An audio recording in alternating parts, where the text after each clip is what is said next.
Okay, so I saw this article that read, NPR ridiculed for regurgitating the claim that the movement to push bug food on the masses is a racist conspiracy theory. And I stopped right there and immediately went to NPR's website to find out if this was actually true and not just some random person on Twitter. And it is. And the article's titled, "This right-wing conspiracy theory about eating bugs is about as racist as you think. I will not eat the bugs" became a meme on 4chan and emerged in conservative talk shows and political speech. But why has it gained traction?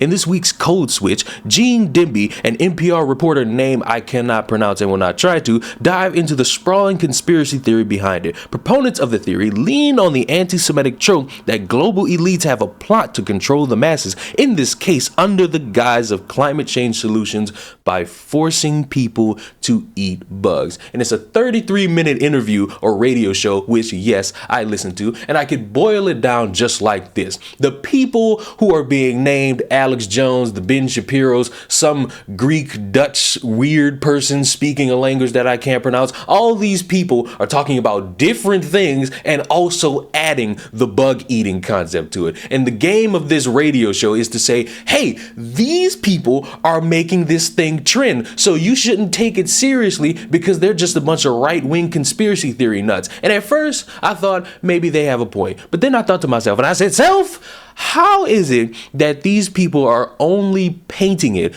as conservatives spouting a bunch of nonsense about eating bugs when if you go on NPR's website and you type in bug or insect like many people did and posted to Twitter, you will find things like this. Are insects the future of food? Etymologist Marcel Dickey, yes, I'm pronouncing it like that, wants us to reconsider our relationship with insects, promoting bugs as tasty and ecologically sound alternative to meat in an increasingly hungry world. At a bug eating festival, kids crunch down on the food of the future. Elementary school student Holly Hook takes a deep breath, crinkles her nose, and pops a cricket into her mouth. Chewing thoughtfully, she looks up and smiles. It's good. Although the thought of eating insects might make many parents in the United States cringe, people living in the 80% of the world's countries that consume bugs probably wouldn't bat an eyelash over Holly's crunchy snack. Neither would a small but growing team of renowned chefs and scientists from across North America who are trying to persuade kids to eat insects at the Brooklyn Bugs Festival. By 2050,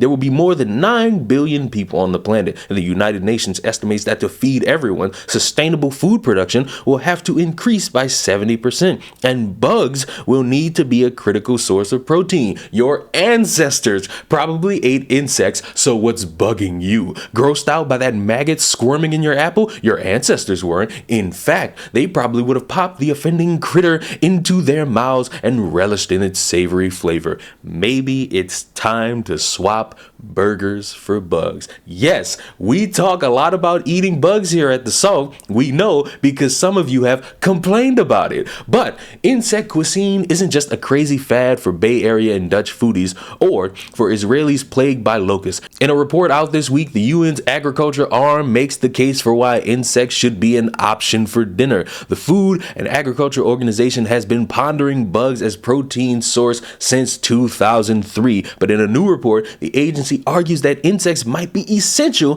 to feeding a planet of 7 billion people. Why? They're nutritious, better for the environment, and other protein sources can generate jobs. So when we want to play the game of this side over here is being a bunch of conspiratorial nut jobs, you have to consider they're getting it from somewhere. And this is just one place that wants to play the game of, oh, this entire concept is just some made up thing. And how could you really sit there and say people are trying to push the narrative of bugs being something that people should be eating in the future and considering that it's something healthy for you and it could create jobs for you? No. Matter of fact, let me ask you a question. Would you look at this and think it's delectable? Would you look at this and think it's delectable? Would you look at this and think, I would love that as a tasty treat? Would you want this on your salad? Would you want this as something put in barbecue seasoning? The answer is no. And I hate to break it to any of you, you're not racist for it. There is no grounds to lump a bunch of other weird conspiracy theories next to bugs eating them and thinking, it's only these right-wingers and conspiratorial people talking about this. This is something that has been going on for years, and guess what? The populace is not really sticking with it. Why? Because a lot of people, me included, are not interested in eating bugs. I'm sorry, in this new world where everything's a new idea and everybody thinks every idea is a great idea, I'm not eating no bugs no time soon, and I'm not considering eating bugs anytime soon. I would rather run the risk of eating pig lips, aka pig pussy, for those of you who didn't know what pig lips were and you actually thought they were actual mouth lips of a pig. It won't happen because I have steak, I have bacon, I have pizza, I have Cheez-Its, even though those are nasty, I have Pringles, I have pasta, I have food that is actual food, and I will consume that food. And if there's no more food on the earth, guess what? I'm dying of starvation because eating bugs is not in the equation for me. And if that makes me some hateful racist bigot,